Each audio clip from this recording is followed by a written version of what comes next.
25 men visited Dasamungapong under the pretense of discussing a second attempt to free Skyko. Once they were admitted into the council, Lane gave the signal for his men to attack. Pemisapan was shot and fled into the woods, but Lane's men caught up to him and brought back his severed head. The head was impaled outside the colony's fort. Evacuation, edit. In June, the colonists made contact with the fleet of Sir Francis Drake, on his way back to England from successful campaigns in Santo Domingo, Cartagena, and St. Augustine. During these raids, Drake had acquired refugees, slaves, and hardware with the intent of delivering them to Raleigh's colony. Upon learning of the colony's misfortunes, Drake agreed to leave behind 4 months of supplies and one of his ships, the Francis. However, a hurricane hit the Outer Banks, sweeping the Francis out to sea. After the storm, Lane persuaded his men to evacuate the colony, and Drake agreed to take them back to England. Mantlo and an associate, Toei, joined them. 3 of Lane's colonists were left behind and never heard from again. Because the colony was abandoned, it is unclear what became of the slaves and refugees Drake had meant to place there. There is no record of them arriving in England with the fleet, and it is possible Drake left them on Roanoke with some of the goods he had previously set aside for Lane. Drake's fleet, along with Lane's colonists, reached England in July 1586. Upon arrival, the colonists introduced tobacco, maize, and potatoes to England. Grenville's detachment, edit.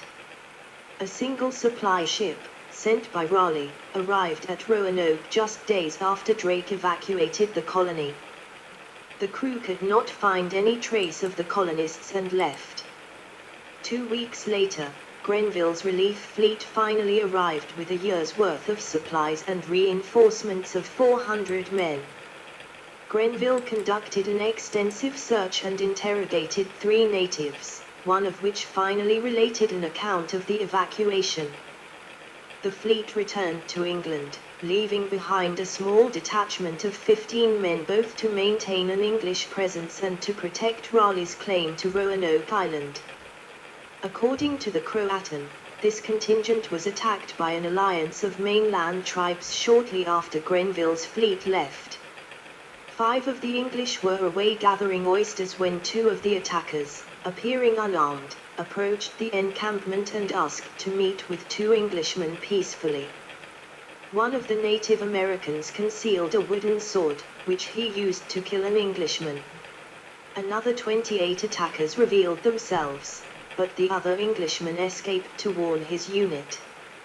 The natives attacked with flaming arrows, setting fire to the house where the English kept their food stores, and forcing the men to take up whatever arms were handy.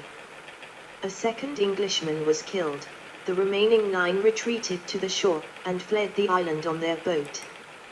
They found their 4 compatriots returning from the creek, picked them up, and continued into Port Ferdinando. The 13 survivors were never seen again. Lost Colony, edit. See also, List of colonists at Roanoke. Despite the desertion of the Lane colony, Raleigh was persuaded to make another attempt by Hakluyt, Harriet, and White.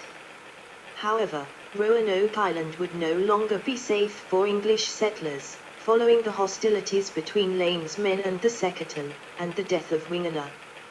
Hakluyt recommended Chesapeake Bay as the site for a new colony, in part because he believed the Pacific coast lay just beyond the explored areas of the Virginia Territory. On the 7th of January, 1587, Raleigh approved a corporate charter to found the city of Raleigh with White as governor and 12 assistants.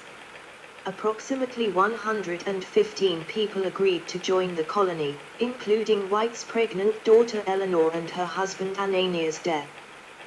The colonists were largely middle-class Londoners, perhaps seeking to become landed gentry. Mantlo and Toei, who had left the Lane colony with Drake's fleet, were also brought along. This time, The party included women and children, but no organized military force. The expedition consisted of 3 ships. The flagship Lion, captained by White with Fernandez as master and pilot, along with a fleboat, under the command of Edward Spicer, and a full-rigged pinnace, commanded by Edward Stafford. The fleet departed on May the 8th. On the 22nd of July, the flagship and pinnace anchored at Croatoan Island. White planned to take 40 men aboard the pinnace to Roanoke, where he would consult with the 15 men stationed there by Grenville, before continuing on to Chesapeake Bay. Once he boarded the pinnace, however, a gentleman on the flagship representing Fernandez ordered the sailors to leave the colonists on Roanoke. The following morning, White's party located the site of Lane's colony. The fort had been dismantled, while the houses stood vacant and overgrown with melons. There was no sign that Grenville's men had ever been there except for human bones that White believed were the remains of one of them, killed by Native Americans. Following the arrival of the fleboat on the 25th of July, all of the colonists disembarked. Shortly thereafter, colonist George Howe was killed by a native while searching alone for crabs in Albemarle Sound. White dispatched Stafford to re-establish relations with the Croatan, with the help of Manteo. The Croatan described how a coalition of mainland tribes, led by Wanchus, had attacked Grenville's detachment. The colonists attempted to negotiate a truce through the Croatan, but received no response. On August the 9th, White led a preemptive strike on Dassamungapunk, but the enemy, fearing reprisal for the death of Howe, had withdrawn from the village, and the English accidentally attacked Croatan looters. Manteo again smoothed relations between the colonists and the Croatan.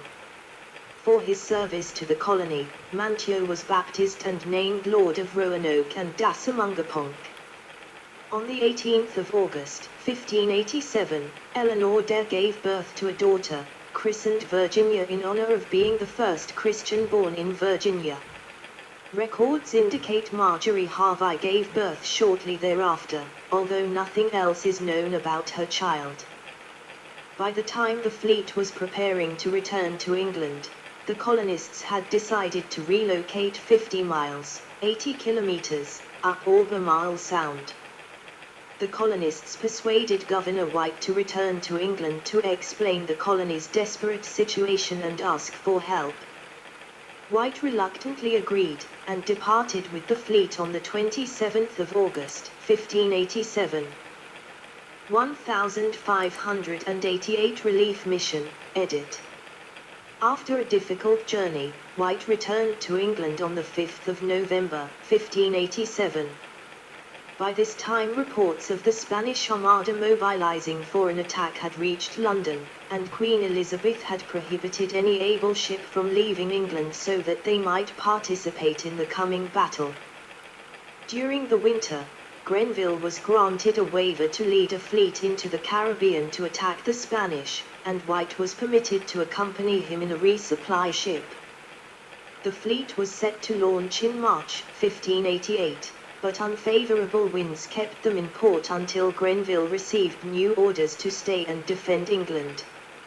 2 of the smaller ships in Grenville's fleet, the Brave and the Roe, were deemed unsuitable for combat, and White was permitted to take them to Roanoke. The ships departed on the 22nd of April, but the captains of the ships attempted to capture several Spanish ships on the outward-bound voyage, in order to improve their profits. On May the 6th they were attacked by French mariners, or pirates, near Morocco. Nearly 24 of the crew were killed, and the supplies bound for Roanoke were looted, leaving the ships to return to England. Following the defeat of the Spanish Armada in August, England maintained the ban on shipping in order to focus efforts on organizing a counter-armada to attack Spain in 1589. White would not gain permission to make another resupply attempt until 1590. Spanish Reconnaissance, edit. The Spanish Empire had been gathering intelligence on the Roanoke colonies since Grenville's capture of Santa Maria de San Vicente in 1585. They feared that the English had established a haven for piracy in North America, but were unable to locate such a base. They had no cause to assume Lane's colony had been abandoned, or that whites would be placed in the same location. Indeed, the Spanish greatly overestimated the success of the English in Virginia. Rumors suggested the English had discovered a mountain made of diamonds and a route to the Pacific Ocean. Following a failed reconnaissance mission in 1587, Philip II of Spain ordered Vicente González to search Chesapeake Bay in 1588. González failed to find anything in Chesapeake, but on the way back he chanced to discover Port Ferdinando along the Outer Banks. The port appeared abandoned. González left without conducting a thorough investigation. Although the Spanish believed González had located the secret English base, the defeat of the Spanish Armada prevented Philip from immediately ordering an attack upon it.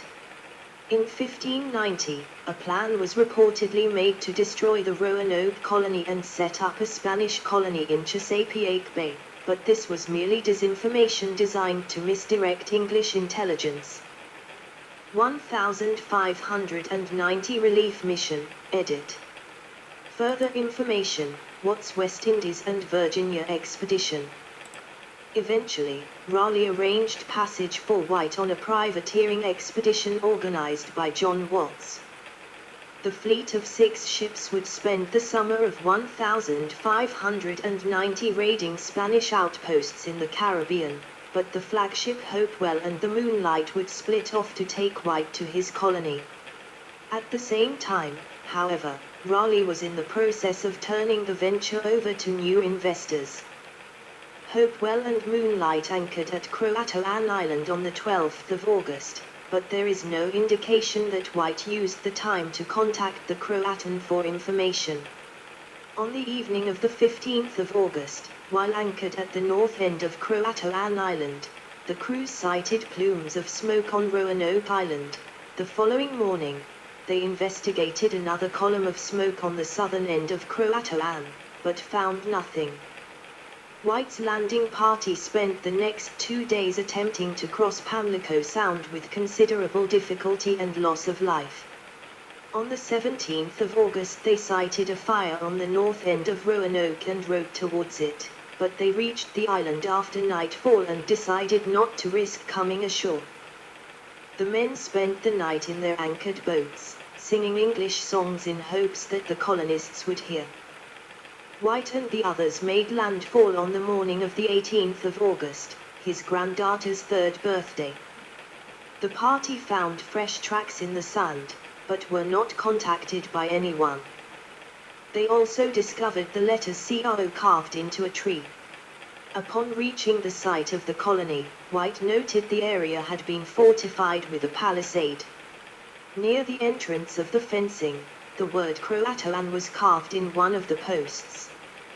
White was certain these 2 inscriptions meant that the colonists had peacefully relocated to Croatoan Island, since they had agreed in 1587 that the colonists would leave a secret token indicating their destination, or a cross patty as a dress code. Within the palisade, the search party found that houses had been dismantled, and anything that could be carried had been removed. Several large trunks, including 3 belonging to White, containing the belongings he left behind in 1587, had been dug up and looted. None of the colony's boats could be found along the shore. The party returned to Hopewell that evening, and plans were made to return to Croatoan the following day. However, Hopewell's anchor cable snapped, leaving the ship with only 1 working cable and anchor. The search mission could not continue given the considerable risk of shipwreck. Moonlight set off for England, but the crew of Hopewell offered a compromise with White, in which they would spend winter in the Caribbean and return to the Outer Banks in the spring of 1591. This plan fell through. though, when Hopewell was blown off course, forcing them to stop for supplies in the Azores. When the winds prevented landfall there, the ship was again forced to change course for England, arriving on the 24th of October, 1590. Investigations into Roanoke, edit. 1552-1602, Walter Raleigh, edit. Although White failed to locate his colonists in 1590, his report suggested they had simply relocated and might yet be found alive. However, it served Raleigh's purposes to keep the matter in doubt. So long as the settlers could not be proven dead, he could legally maintain his claim on Virginia.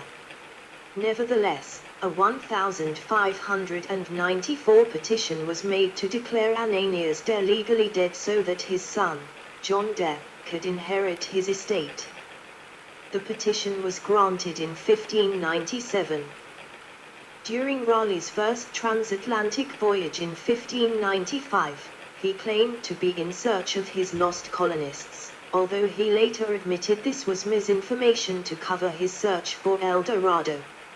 On the return voyage, he sailed past the Outer Banks, and later claimed that weather had prevented him from landing.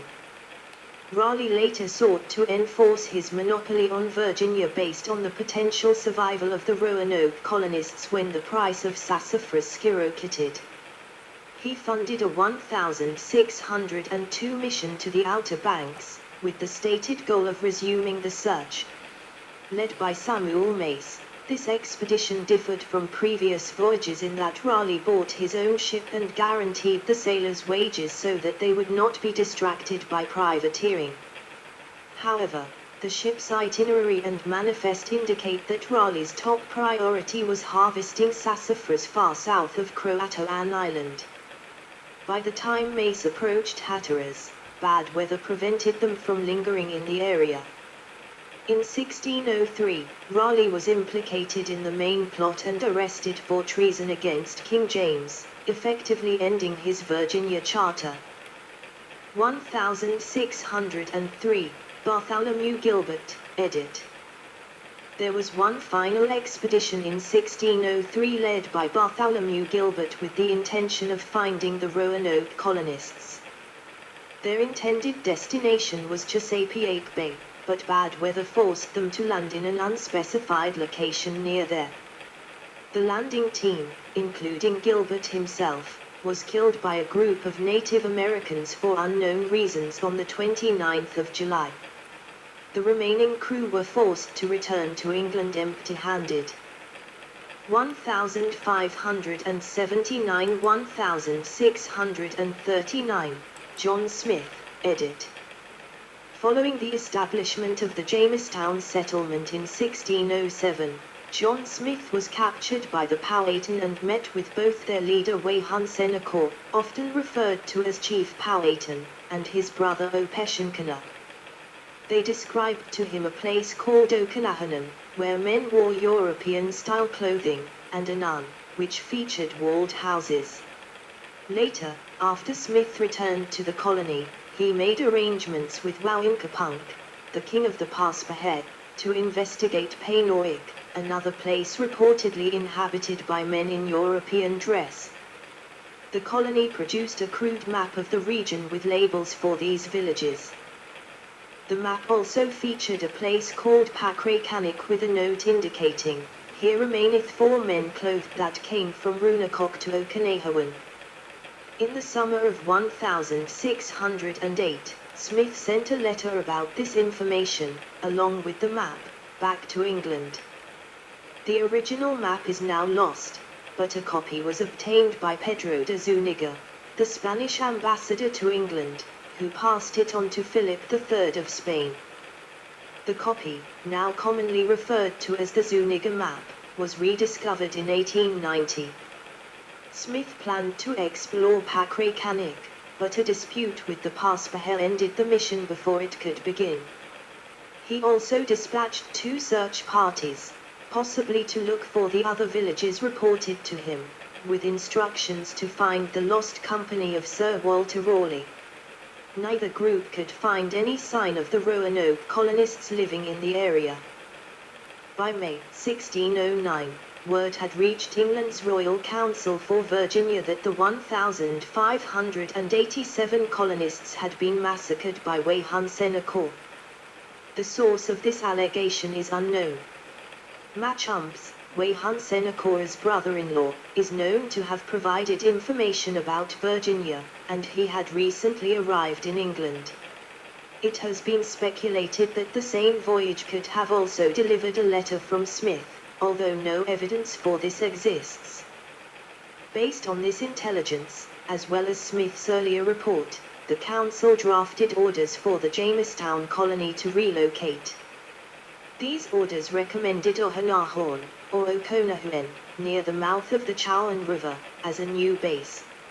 Among the purported advantages of this location were proximity to rich copper mines of Roanoke and Pecaracomic, where 4 of Raleigh's colonists were supposed to be held by a chieftain named Jepanokan. These orders, along with the new acting governor, Thomas Gates, were delayed due to the shipwreck of the Sea Venture at Bermuda. Gates arrived at Jamestown in May 1610, several months into the starving time. The crisis may have deterred the colonists from attempting the proposed relocation. An expedition was sent to the Chowan River, but there is no record of its findings. 1610–1612, William Strachey, edit. William Strachey arrived in Jamestown, along with Gates and Machumps, in May 1610. By 1612, he had returned to England, where he wrote the History of Travail into Virginia Britannia, an overview of the Virginia territory. He described Pecaracomic, Oconahuen, Anoeg, and Roanoke in a manner consistent with Smith's map and the Virginia Council's orders to Gates. However, Strachey introduced additional details about the slaughter at Roanoke. Strachey suggested that the lost colonists had spent 20 years living peacefully with a tribe beyond Powhatan territory. Weyhan Senancour, he claimed, carried out the unprovoked attack at the recommendation of his priests, shortly before the arrival of the Jamestown colonists. Based on this account, 7 English, 4 men, 2 boys, and 1 woman survived the assault and fled up the Chowan River. They later came under the protection of a chieftain named York, for whom they beat copper at Roanoke. The History of Travail never directly identifies the tribe that supposedly hosted the Roanoke colonists. However, Strachey did describe an attack against the Chespians, in which Weyhan Senancour's priests warned him that a nation would arise in Chesapeake Bay to threaten his dominion. It has been inferred that the colonists had relocated to Chesapeake, and both groups were massacred in the same attack. Strachey believed that the Powhatan religion was inherently satanic, and that the priests might literally be in communion with Satan. He advocated for England to facilitate the Powhatans' conversion to Christianity. To that end, he recommended a plan in which King James would show mercy to the Powhatan people for the massacre of the Roanoke colonists, but demand revenge upon the priests. However, the London Company did not publish the History of Travail, which fell into obscurity until 1849. There is no indication that any actions were taken against Weyhan Senancour or his priests in retaliation for the alleged massacre. 1625, Samuel Purchas, edit.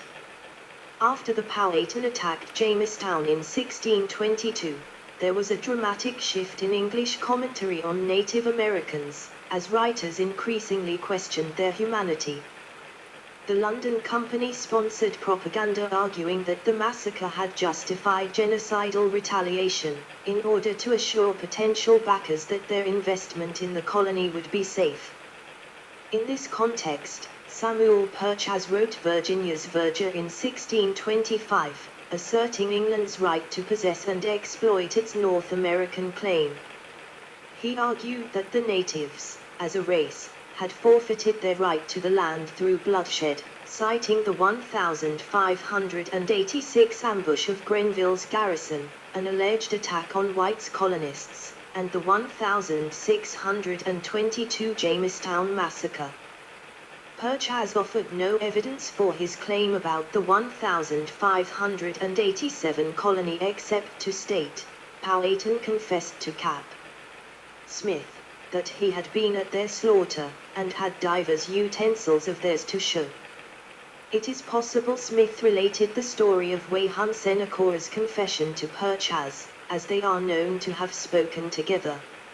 Smith's own writings, however, never mention the confession, leaving Purchas' claim to stand alone in what historian Helen Rountree dismisses as an anti-Indian polemic. Even if taken at face value, the alleged confession is not persuasive, as Weyhan Seneca might have invented the story in an attempt to intimidate Smith.